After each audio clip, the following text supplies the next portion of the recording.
to the war room. We got Dev, Kill, Jimmy, PJ, B. Austin, the hot block commander. How you wanna end a 1 or 2 hour show to keep the brain running with the premise to talk sports on a national level?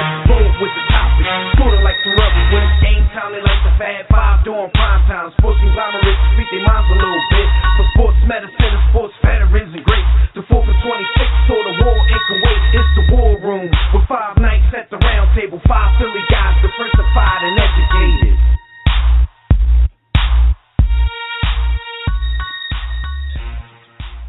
That's right, 5 Philly guys, diversified and educated.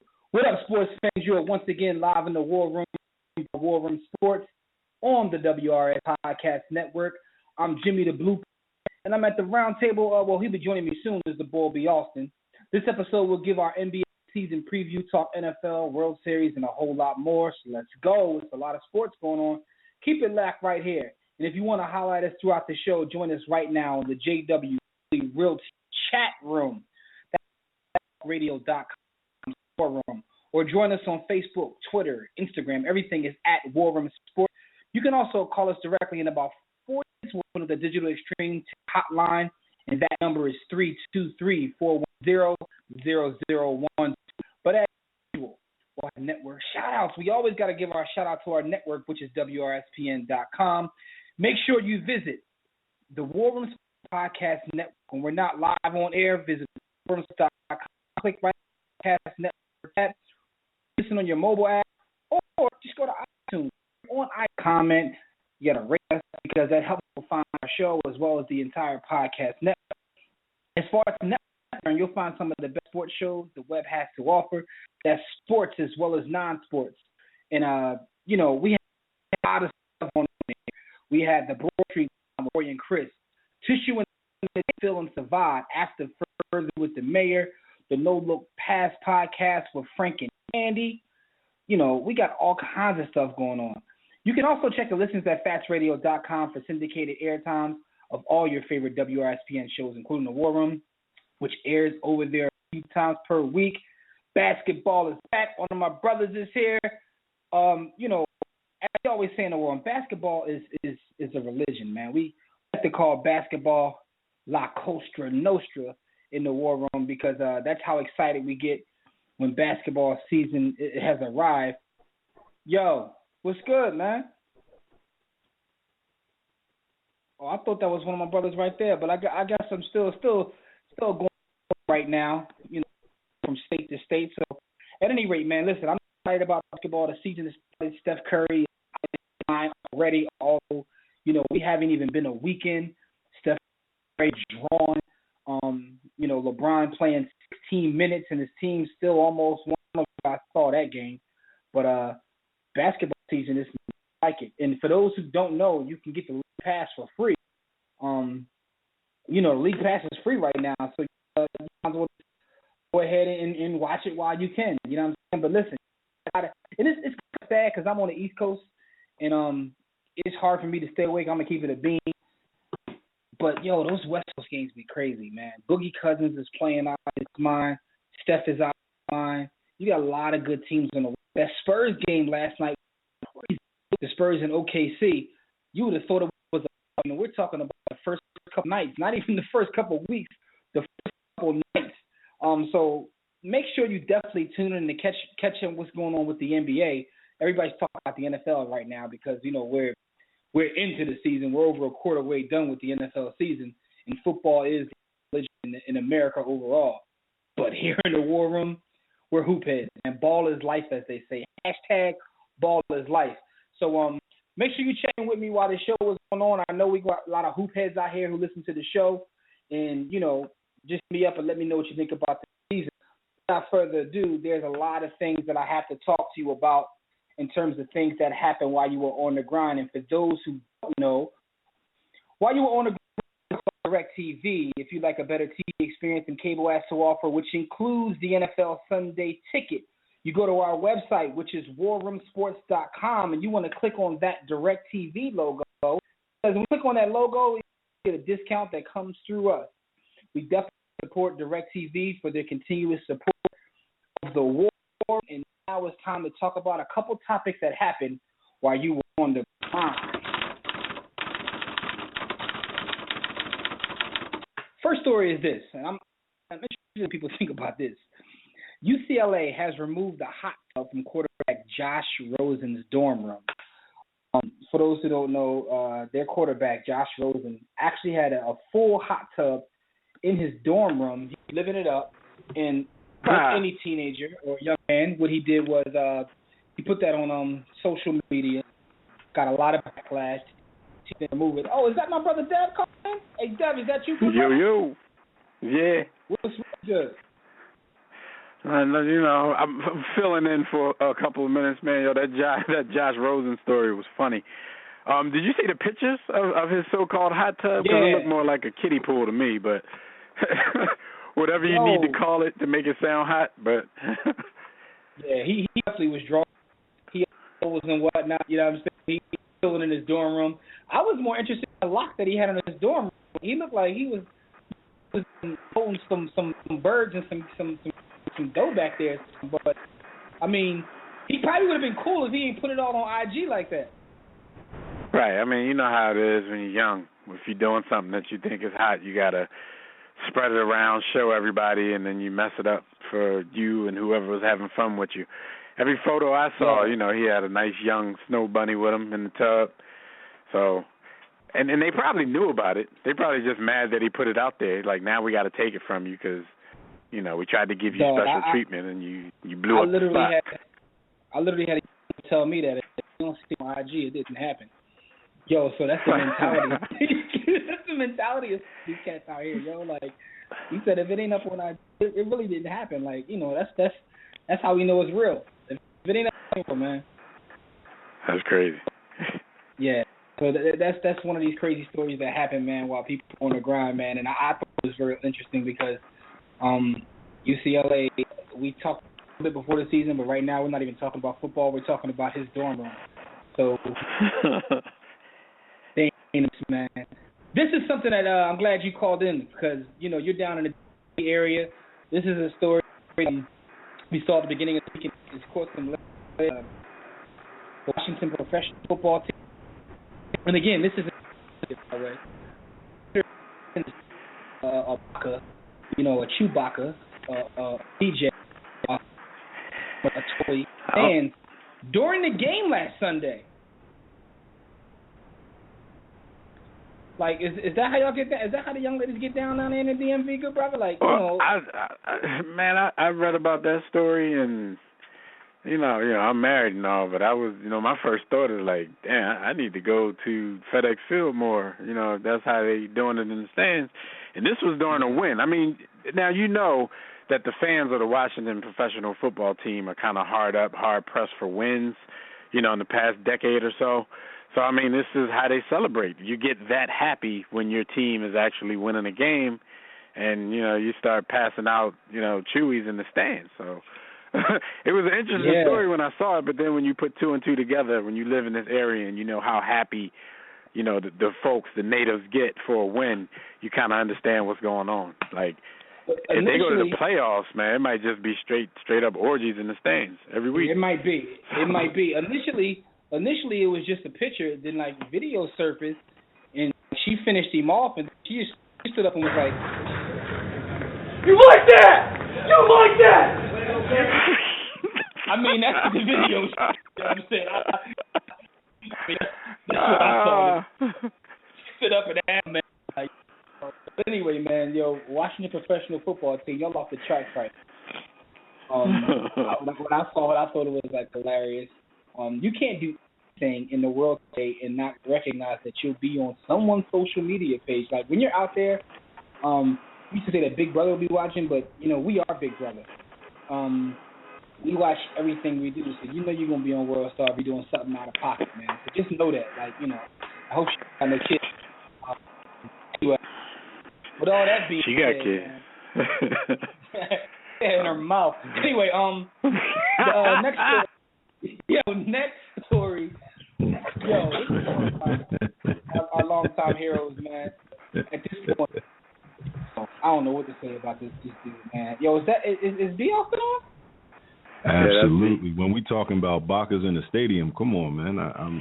There's no way. So that's how we get in the show work. We start because I'm on off.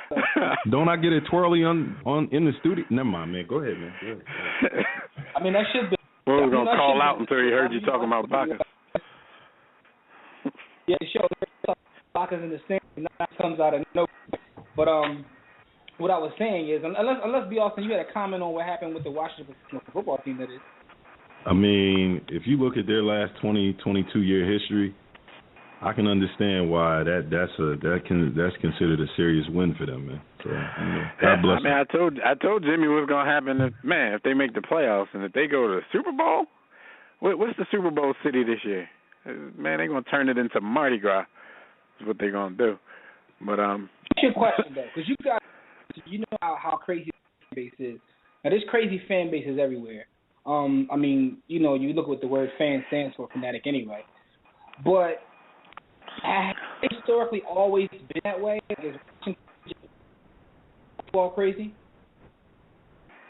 I mean, it's definitely a football town. Like the Washington professional football team rules all down here. It doesn't matter who else is doing well. I mean, and that's not often that all of their teams are doing well, but they've had semi-success in hockey lately. They always get to the playoffs and choke. Their baseball team was the World Series favorites, and I think everybody who roots for them were bandwagon because, nobody was rooting for baseball around here for a while. No matter what's going on, the football team is the most important thing happening. So it's difficult for them. Like, I can attest, it's difficult for them to be in such a long drought. And I'm not talking about, Super Bowl drought. I'm talking about just being a respectable franchise because this was one of the more respected franchises in the league. And, if I had any compassion for these fans, like I would feel sorry for them. But, they've always been a division rival. So, it doesn't, there's no sweat off of my back. But, yeah, it's the most important thing down here. And I'm not even talking about just sports. It's the most important thing, period. Yeah. Loyal fans to a fault. Delusional, but loyal. Very delusional. Yeah. But you know what, though? What I noticed is, like delusional fans. It's funny, like people disrespect the Philadelphia. The Philadelphia fan is one of the more knowledgeable fans, but they also have a group of sports fans who are the same way, out of their mind, delusional. You know what I'm saying? But then you're the objective fan of any city. People from Chicago were the same. You know what I'm saying? That's a sports town. But it's just Jim, I can't understand what you're saying, bro. Oh, you can't hear me? You're choppy. I don't know if it's just me, but B, can you hear everything Jim's saying? Nah, I hear every third word. Every third word. Every third word. I don't know what I. Yeah, every third word is coming through. What's going on with this text? Audio technical difficulties. I mean, to our listeners, I can definitely explain what's going on. We've been noted by the Illuminati. They see where we're going, and we wouldn't sign that contract in blood. And so this is just the first step of interfering with the great Forum Sports Roundtable. They're trying to break us, folks, but we're going to get it together. We're going to get it together, man. Up next, we got to talk about Mike Tyson endorsing Donald Trump for president. I'm the most brutal and vicious and most ruthless champion there's ever been. There's no one can stop me. Lynx is a conqueror. No, I'm Alexander. He's no Alexander. I'm the best ever. There's never been anybody as ruthless. I'm Sonny Liston. I'm Jack Dempsey. There's no one like me. I'm from Nairclaw. There's no one that can match me. My style is impetuous. My defense is impregnable. And I'm just ferocious. I want your heart. I want to eat his children. Praise be to Allah. Praise be to Allah. Praise be to Allah. Alhamdulillah. Allahu Akbar. Yo, I got a couple of thoughts on this.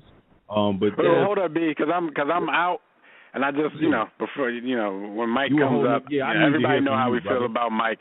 I love Mike. No West Philly boxers. No West Philly boxers. I love Mike, but Mike a crazy bull, and I don't care who he endorses and who he doesn't endorse. But I'm gonna holler at you fellas. Y'all know I'm gonna be back in the full time probably next week. So y'all hold it down. War Room. Absolutely. The brother Dev will be back. Jimmy, how you feel about the Honorable Michael Tyson X endorsing the Donald? Yo, Malik Abdul Aziz, I call a brother. It's not shocking. Remember, him and Trump had a relationship in the 80s in which he fought at all his casinos. I think Trump even tried to manage him at one point. So that's not shocking. He has a personal relationship with Trump. And like I told someone else, if you're taking your political views from Mike Tyson, then you probably have a lot of other things you need to think about in your life. I mean, it doesn't bother me one way or another. I wouldn't expect him to say anything. I would even go a step further, because you know where this is really going, Jimmy. So I would say if you are looking to Michael Tyson indicator for where Black America is, or even a small segment of the Black American population, you need to go jump in a very, very cold lake and never get out. Yeah, you kill yourself. Yeah, that's kind of my thought.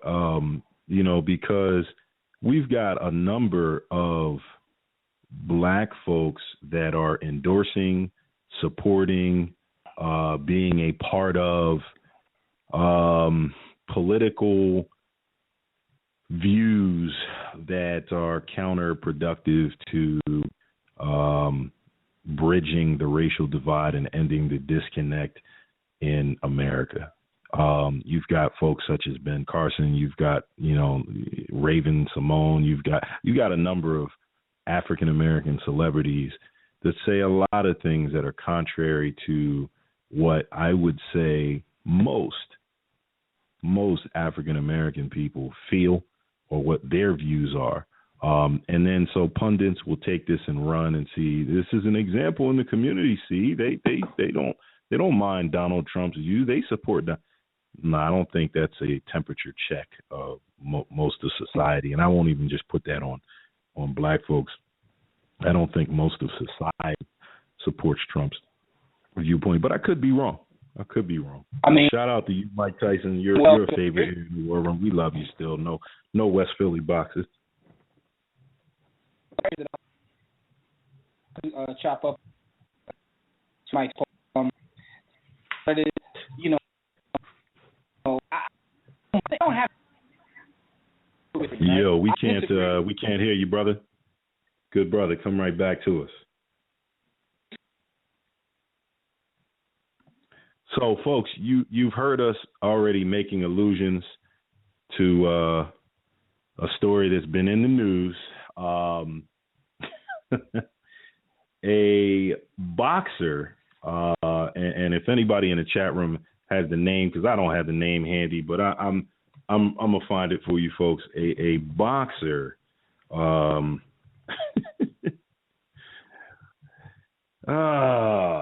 got caught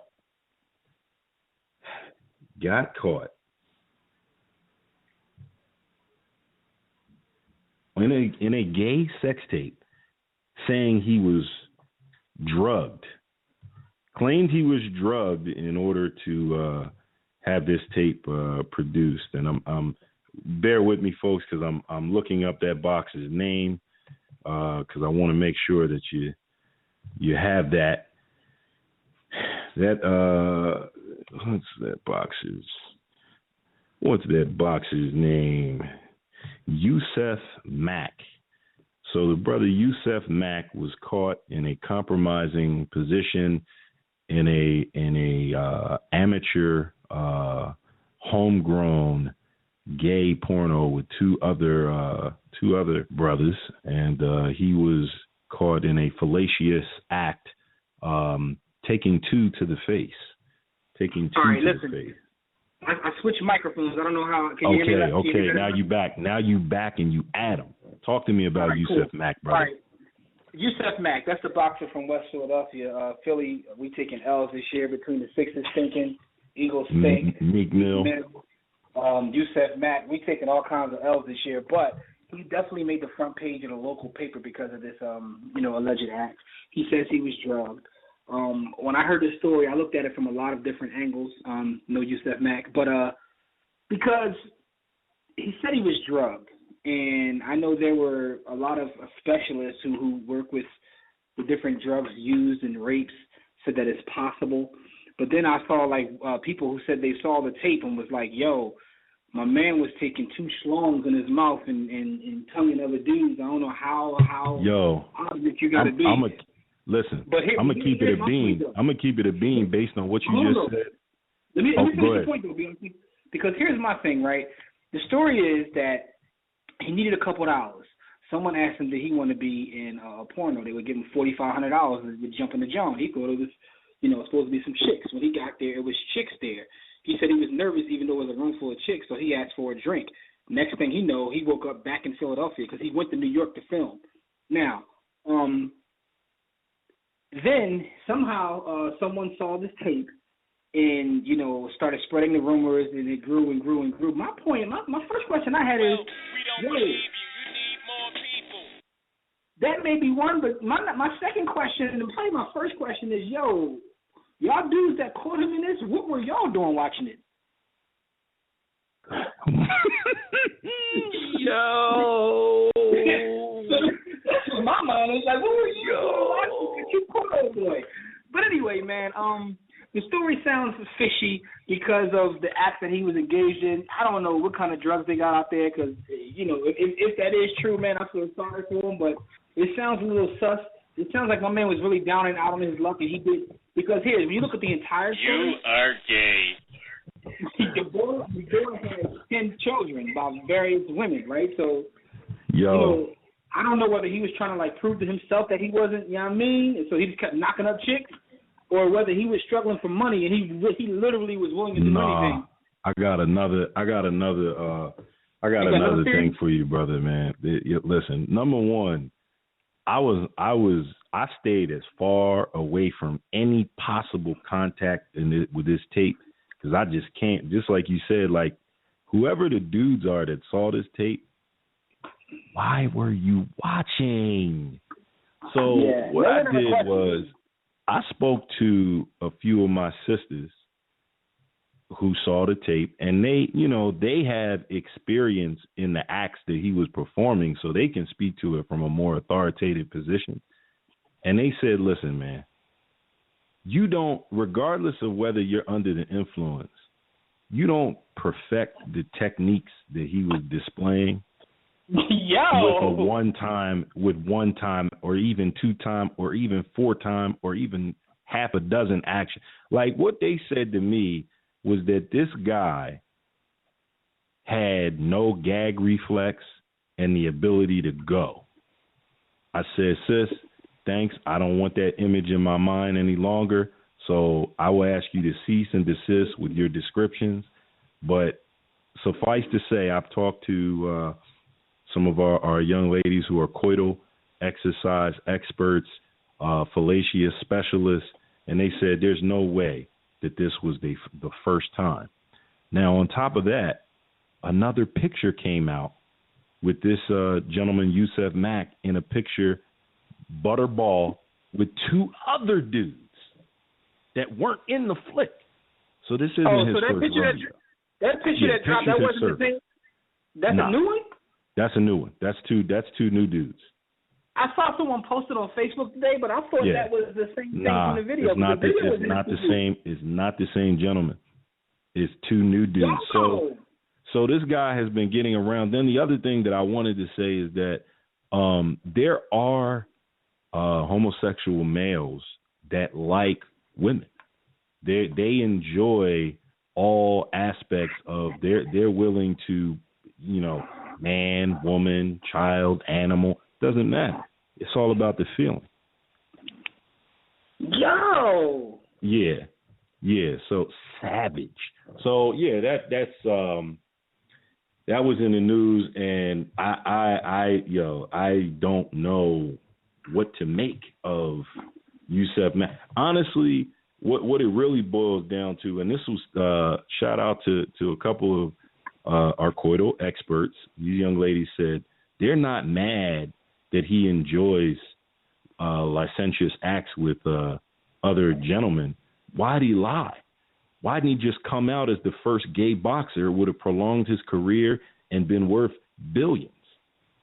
So that was their position and their question. That leads to a whole other story, because we often say that about athletes, like in today's climate, you know, but there's a lot that comes with that, you know, because look at Michael Sam.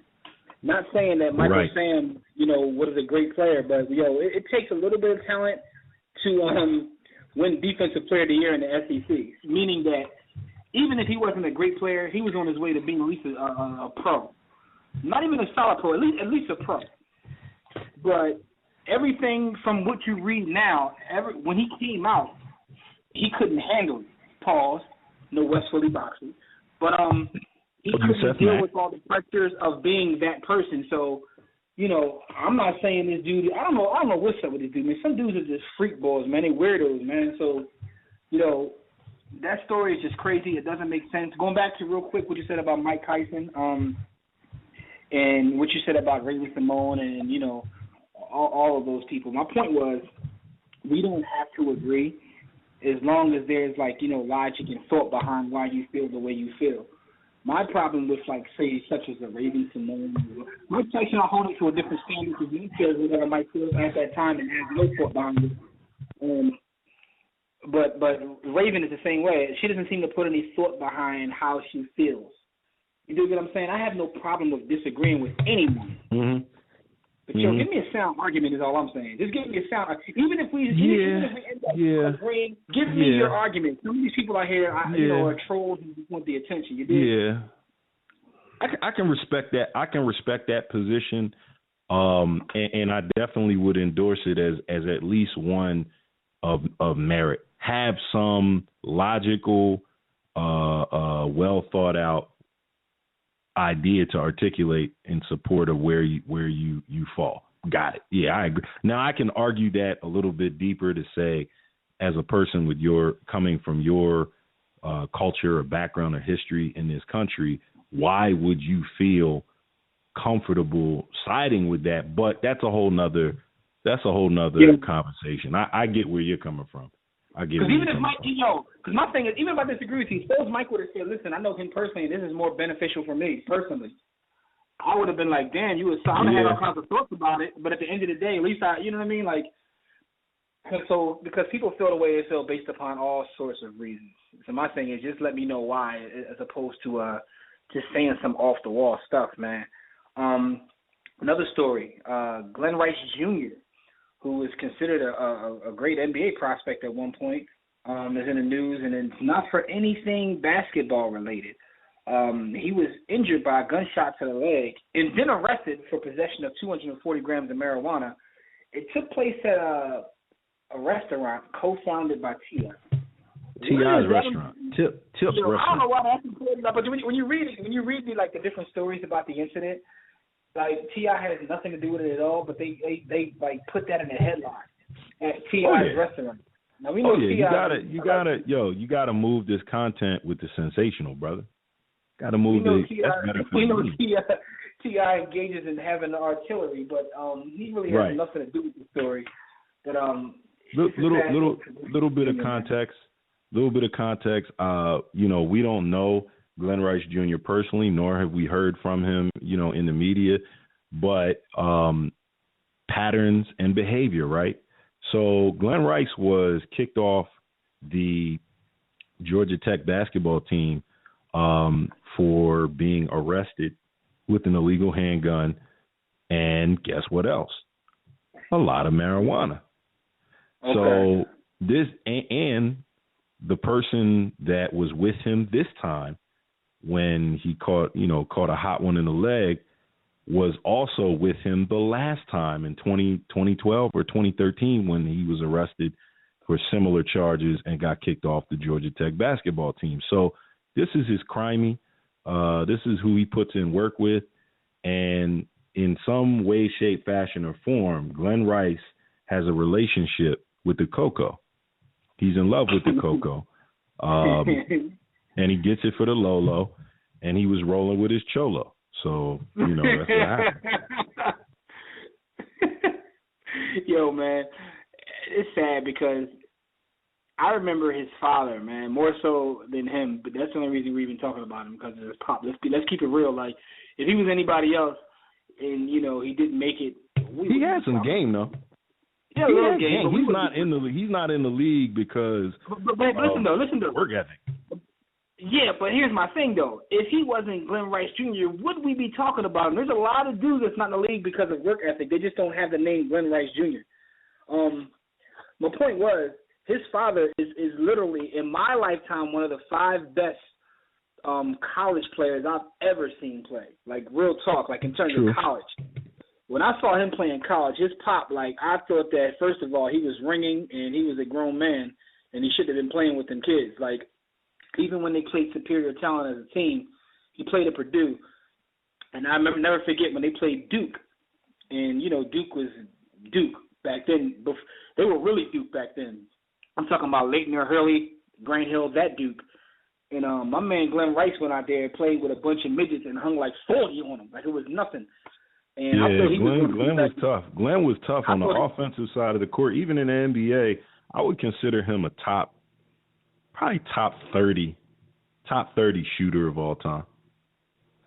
I thought you were about to say something. I was waiting for you to say something about Ray, top 30 player. I don't even know if I hold him as a top 30 shooter.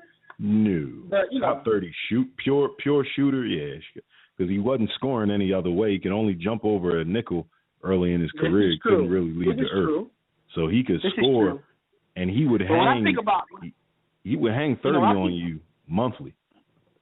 When I think about like the NBA though, like that's a hell of a stretch. The top 30 shooter and anyway, man, we'll dig into that another time, because we definitely got to move on and give some birthday shout outs. But before we give these birthday shout outs, the last thing I got to say about these while you were on the grind topics is Mike Tyson for one.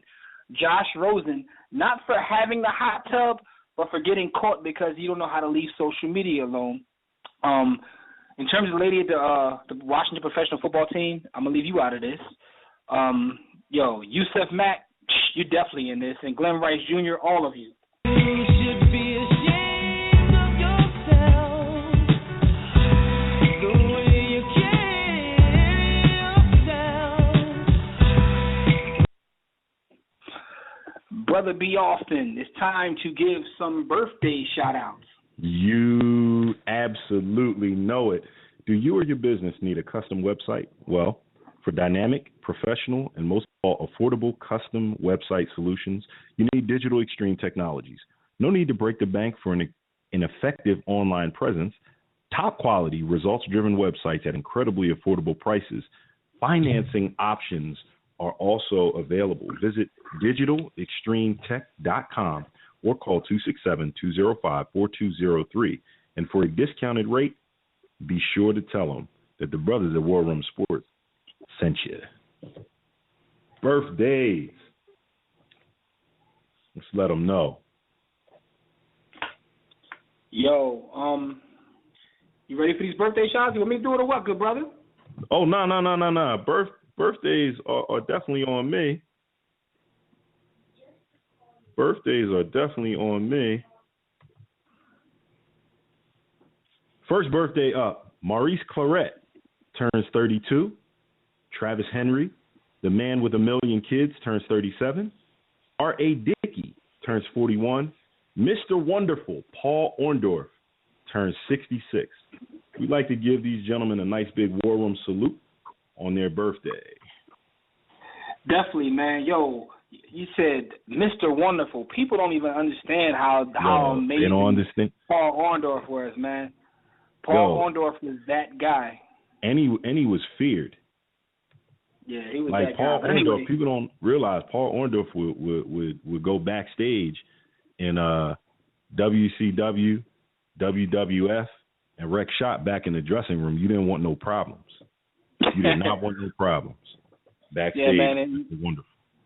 And shout out to those running backs who we thought were going to be great, but other things derailed them, whether it's fornication or just being a criminal. But anyway, man, salute to all those gentlemen on their birthday. Yay! B. Austin, tell the people how they can get in touch with us. Okay, well, I'll do that then. Check out our website at warroomsports.com. While you're there, be sure to sign up for the War Report, our company newsletter. Click on the Contact Us tab to send us a message about our company, our show, or to inquire about sponsorship and advertising opportunities. Or if you want to join our network, like I said, our podcast network is growing. If you have a show or an idea for a show, hit us up. For general inquiries, you can email us at info@warroomsports.com. While you're browsing the site, click on the memorabilia tab to buy War Room Sports merchandise. Click the blog tab to read our latest articles in the All's Fair in Sports and War blog. Then click the respective icons and tabs to like our Facebook page or to follow us on Twitter or Instagram. Or if you want to subscribe to our iTunes podcast, you can do all that from the website. To watch our webcast at War Room Sports TV, and you can also go to War Room Sports Podcast Network. Now, War Room Sports TV, we have a separate link, which is warroomsportstv.com. And for the War Room Sports Podcast Network, we have WRSPN.com. But all of that can be found at our home site of warroomsports.com. You can also download our mobile apps while you're there. You can get everything that I mentioned, all the social media, all the different content, right on our mobile apps, which are Android as well as iPhone. Right now, you can join the J.W. Foley Realty chat room. That's blogtalkradio.com/The War Room. To enter the chat room, sign up for a free profile on Blog Talk Radio. If you don't want to create an account, you can sign into your Facebook or Twitter accounts. And while you're at it, click follow to get updates and reminders about the show. We'll be taking questions and reading posts from Facebook, Twitter, and the chat room during the course of the show. Everything except for Casey Mack, who I already know he's in there talking that Royals mess. We're going to read everything but his. No, I'm joking, Casey Mack. There's nothing but love.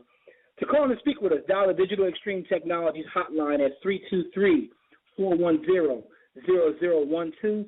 Press 1 when prompted. If you're already listening from your phone, just press 1 if you want to talk, and we'll bring you on. We have Fred Perdue calling in a minute to talk about college football. Before we get Fred Perdue on, we have another call. We have the legend. Let's be honest here. The homie Tobias is calling in. Roll damn Todd. Tobias, what's really good? Man, what's good, fellas? How are you, sir? I'm all right. Couple quick things real quick. First, Yusef Mack. Hey, Yusef, you listen to this. The only drug you took was a damn enema. Keep it real.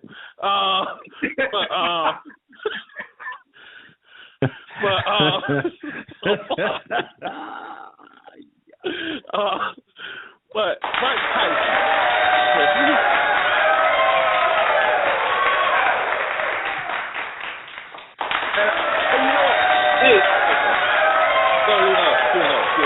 Give another. Damn, be awesome. Listen though, real quick. Hey, real quick, Tobias, I gotta say something because someone just made a point on Twitter, and you're absolutely right. Casey Mac 38 said that I messed up Glenn Rice with Glenn Robinson, and you're absolutely right. Glenn Rice was definitely the pure shooter, but Glenn Robinson is who I was talking about in terms of that Duke game. Casey Mack, you are correct in that. I was thinking of Glenn Robinson than saying Glenn Rice. But again, even when I think back to both of those guys will probably be in my top 15 college players of all time if you remember watching Glenn Rice and Glenn Robinson play. Because Glenn Rice was like, so B. Austin, I apologize to you too, because when you were saying Glenn Rice, I was thinking Glenn Robinson when you said pure shooter. So you're probably right. Top 30, definitely. Anyway. No problem, good brother. I also noticed he went to Purdue and he went to Michigan. Yeah, that's why I messed up the two names. But when you said top 30, I was thinking of Glenn Robinson. That's why I'm like, how the hell is Glenn Robinson a top 30 shooter? But Glenn Rice is definitely a top 30 shooter. Well, Glenn Robinson was one of the top 10 black holes of all time. But he was that. That might be true. Yo, did you hear that? Yeah, they had Steve Cassell, Ray Allen, and Glenn Robinson, yo? Yeah, and Sam wanted his touches too. But that was like multiple black holes on one team. But go ahead, though, Tobias. Well, here's the thing. When it comes to Mike Tyson, I don't get mad at any black celebrity for who they support for one reason. And I'll say this real quick. Y'all take it what y'all want to take it. Neither Democrats nor Republicans give a damn about black people, so it doesn't matter whose side you're on. Because neither one is giving a crap about it. If they have, they would have set some policy for us. That's all I got to say on that. So, proof's in the pudding. One may call you the N-word to your face, the other one call behind your back, but either way, neither one cares. But anyway, first things first. I'm going to make a Lovie Smith LinkedIn profile. You up 24-0 on Kirk Cousins, and you let him come back because you want to go turtle and tuck your head in the shell and be conservative.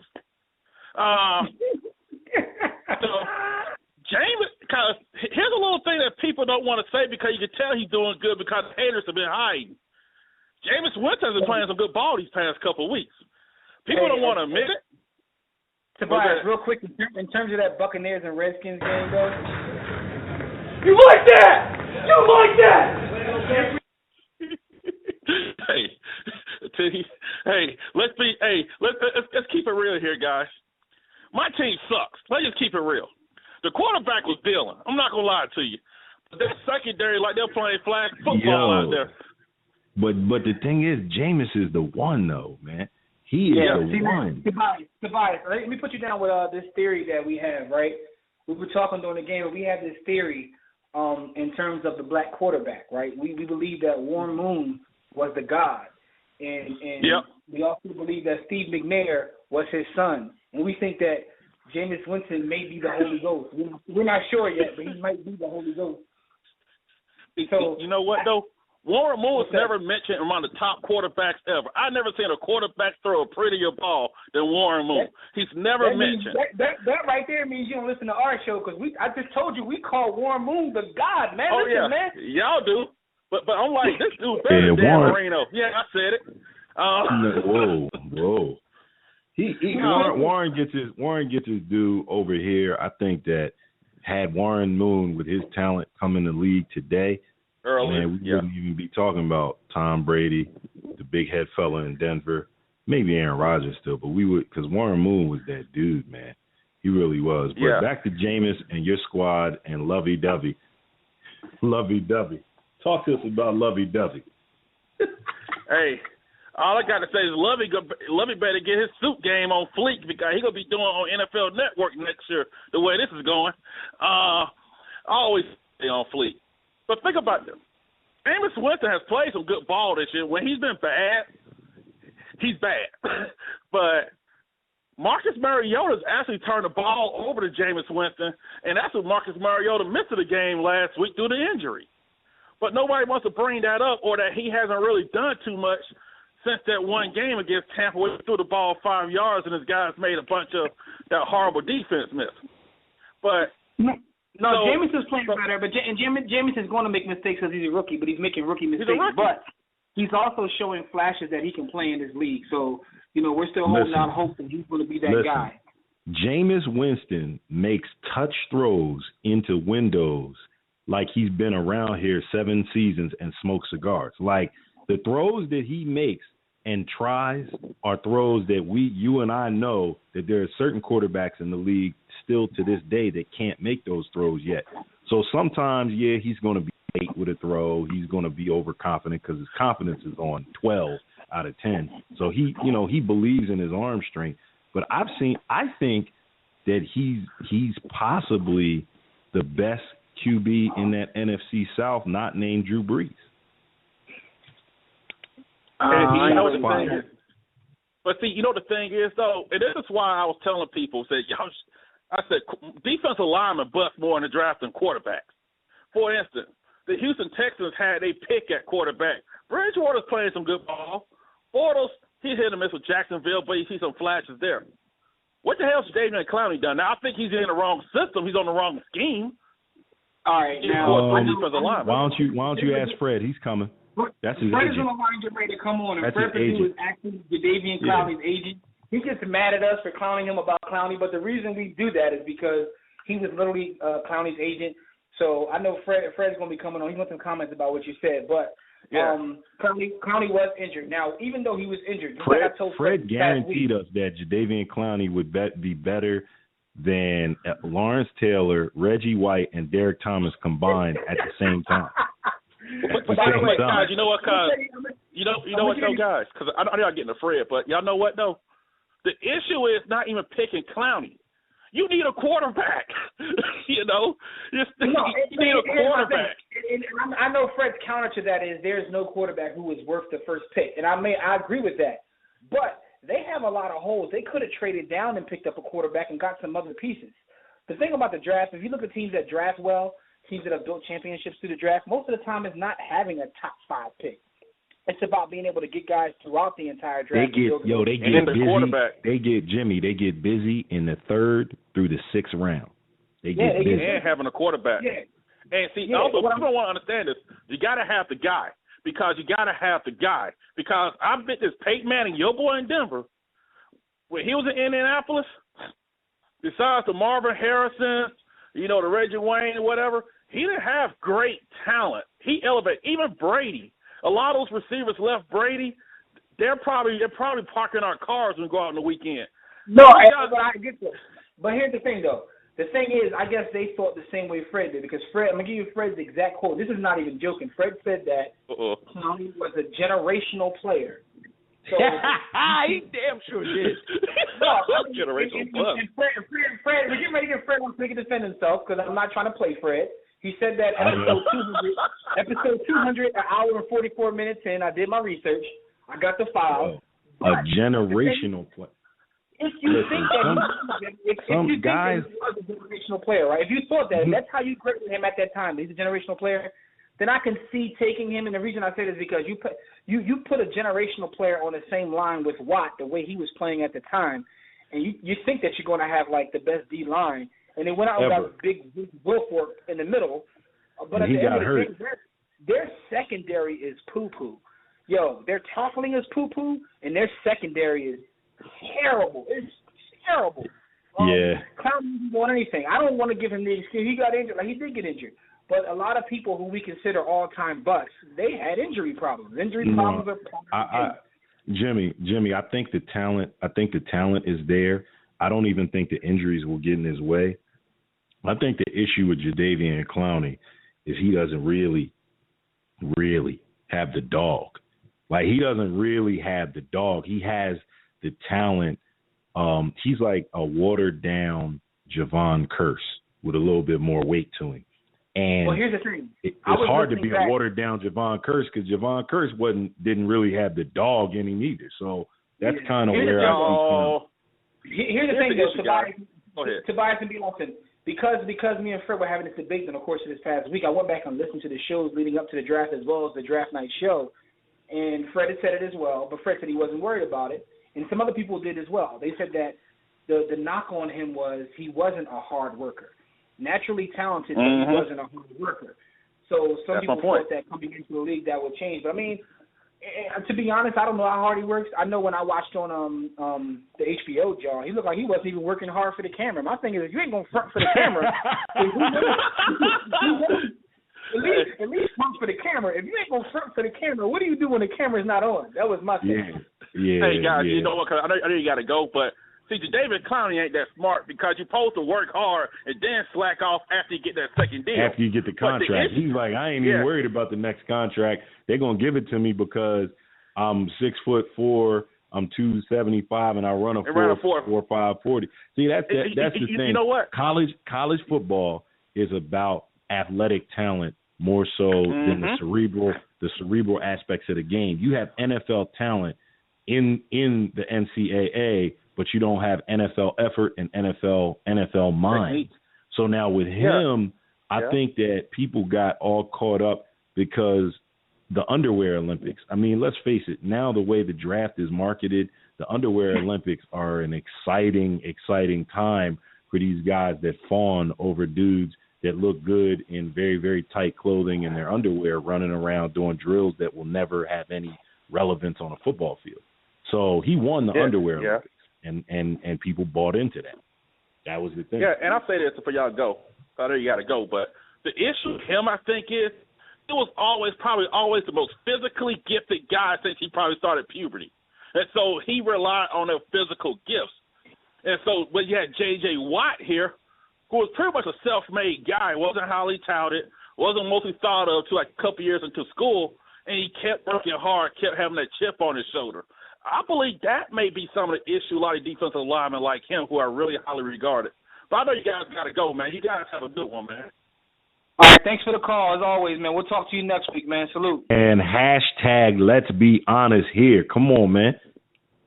You already know, man. That's the legend, the God right there, Tobias. Let's be honest here. We got the homie calling in as always, man. He got to defend himself. Before we even bring Fred on, Fred already coming at your neck on Twitter. I don't know if you saw this, man. At Sort of Epiphany. Stop it, sir. Jameis is the best quarterback, not named Breeze. Said, man, you forgot about Cam Newton. Funny thing is, I ain't forget about him.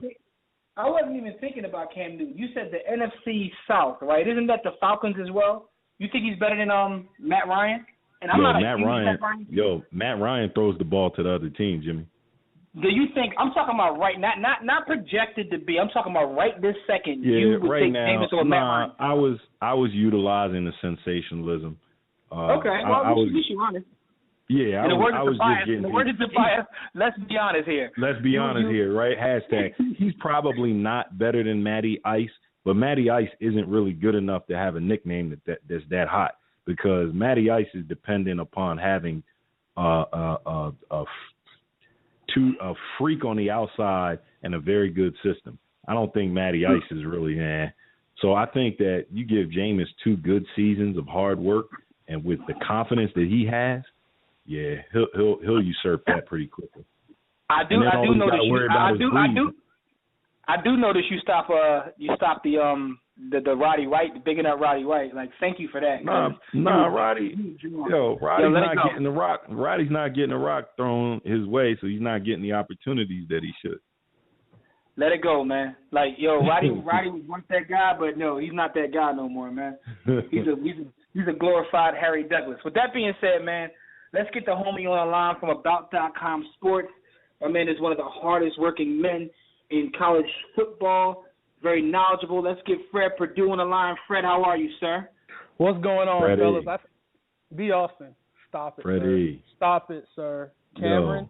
He throws the ball really, really hard at guys standing very, very close to him.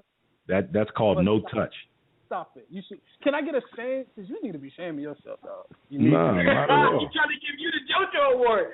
Listen, been arguing, Fred. Like, Fred, you got to understand that me and B. Austin be going at it in our group chat. Like, we argue about this. My whole thing is, I'm not saying that Cam is that guy yet. I'm just saying let it play out. I think that Cam is getting better. B. Austin disagrees. I never said Cam had touch, because Cam does throw the ball 100 miles an hour. But, we'll see. Time will tell. Yo, you can't throw a bullet pass on a swing pass, dude. Like, my thing is the problem that I had, and I'll admit, prior to the Eagles-Panthers game, I had only seen one other Panthers game, whole game in its entirety, and I really was paying attention to Josh Norman more so than anybody else, because everybody's making a big deal, and I feel like I got to be put up on game. But what I saw from Cameron Newton in that Eagles game were things that are habitual. Like, it's not like he would just be balling out of control and then all of a sudden in the Eagles game you lose all mechanics, you lose all your brain power, and you start doing dumb stuff. I'm not even talking about the interceptions, because one of those interceptions by my man, the good brother, the Honorable Malcolm X Jenkins, that interception wasn't a bad throw by Cam. That was just a great play by Malcolm. The other pick was off of somebody's hands. Alibi Cam probably threw it at 177,000 miles an hour, but it hit the receiver's hands. So I'll even give him the benefit of only throwing one pick that game. But the missed throws, the high throws, the in the dirt throws, the lack of touch, nah, dog. He's not. Nah. I'm gonna tell you what what disappoints me most about Cam is, at this point, they're productive based on a running attack, and that running attack features him. Like, Jonathan Stewart is a good, solid running back, but the fact you have a 6'4", 250-pound quarterback that can run, they put 8 in the box against Cam. So on passing downs, a lot of times he's not throwing into double coverage or heavy zone. Like, you're not making these throws against one-on-one coverage. That's not a good look, dog. But go ahead, guys. I know that's your guy. Again, we have. What's the name of your agency? We see different things. Williams and Purdue. Williams and Purdue. Yeah. All right, cool. You see this? You see this guy? You see this?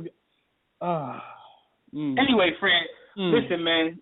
B. Austin doesn't like the guy. Cam could win 3 bowls, and B. Austin's going to say he's that's still not true. Actually, I do like. I like Cam. I like what he brings to the table. I like when he talks his ish, when he's showing out. I mean, he got the whole Eddie George. He usurped Eddie George's position as the black Superman in the NFL. Like I mess with him. I'm just not gonna lie. Like my eyes can't lie to my brain and what I'm seeing. Like I know this game. Cam's not terrible, but he's not a polished quarterback, and the improvement that I expected to see in the 5th season isn't there. I also think, and we'll get to college football now. I just think that you hold him to a certain standard, and I'm not saying that you should accept mediocrity, but I'm talking about someone coming in playing the most difficult position in the sport. I think that you have to give him time, also understanding which system he's coming from and which system he's in. But anyway, with all that being said, Fred, let's talk about college football. Because me and B. Austin have this debate all night, and we won't get anywhere. He's still going to hate Cam, and I'm still going to say give him a chance. He talks like Cam is. I don't hate Cam. You talk as if Cam is Colin Kaepernick, dog. Like. Oh no! I would never disrespect. Yo, listen. Cam, in the off chance that Cam Newton is listening to this show, which he should be because it's the greatest sports show in the history of the universe. Cam, if you're listening, I would never disrespect you, dog, and compare you to Colin Kaepernick or Michael Vick. Like you're not. The only thing you have in common with them is one of your parents or both of your parents were black. That's it. Like you are not one of those dudes. But, Cam, you got to step it up, dog. Don't accept mediocrity. Be steadfast in the war against ignorant passing. Well, listen, Fred, we got to talk to you about one thing, man. You've been calling up here every week during the course of this college football season, giving us your thoughts on these different games. And there's one thing that you've said every week, and that's fire Al Golden, you behind the movement. Shout out to Phil Maddock of Tissue and the Tape podcast, is also a fan of the U, who been on the same. Salute to Fred, because I feel as though Fred has something to do with that. Like Fred accomplished. I think Fred did. People in high places. I mean, you got it done. You got to do what you got to do. Although that was only step one. I mean, now we got to get the silly. I like your slogan, man, because simply. Don't accept mediocrity and be steadfast in the war against ignorance. That's us, man. These Miami was Al Golden that bad though, Fred? Fred, what was his record? Was he that bad? Al Golden was a meager 32-24 in 5 seasons. That ain't terrible. Except you didn't beat Florida State. You barely beat Florida. You didn't beat Clemson. Who else? Oh, you suffered the worst loss in Miami Hurricane history, 58-0. What else? You're not consistently beating Georgia Tech, a team that runs a triple option offense. You've had top recruiting classes every single year, but yet you're tops in the country for least amount of wins among those same teams that recruit at the highest level.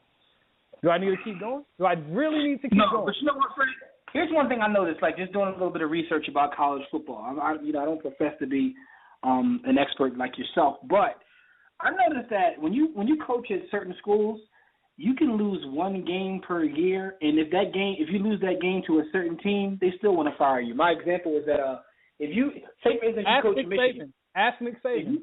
If you keep losing to Ohio State and you coach in Michigan or vice versa, they will fire you. You can win every game except for that rival game. You see, one of the first things Fred said is he didn't beat Florida State. It's like, yo, it's too much pressure. You're right. You're right. Too much pressure in college football. I wouldn't even want that y'all. Like, come on, man. Yo, my man Mac. Listen, Jimmy. My man Mac Brown figured that out because he was not that good towards the end of his tenure, but he would win some of them rivalry games. He'd beat Oklahoma. He'd beat you can lose every other team. If you're Michigan, you beat Ohio State. If you're Florida, you beat Florida State, maybe Miami, even though they've only done it once in 31 years, over almost 40 years now. If you're Miami, you beat Florida State. You have to beat your rival. No other game really matters, but if you win one game, please win that one. You'll be safe for now. Could you imagine if Bill Belichick went 14-2, but he just lost like a game to like the Dolphins and the Bills every year? Did he win the bowl? If he won the bowl, I'm good. I'm good. Yeah, man. But our goal is definitely out of here. Why did you even include? Why'd you even bring that up?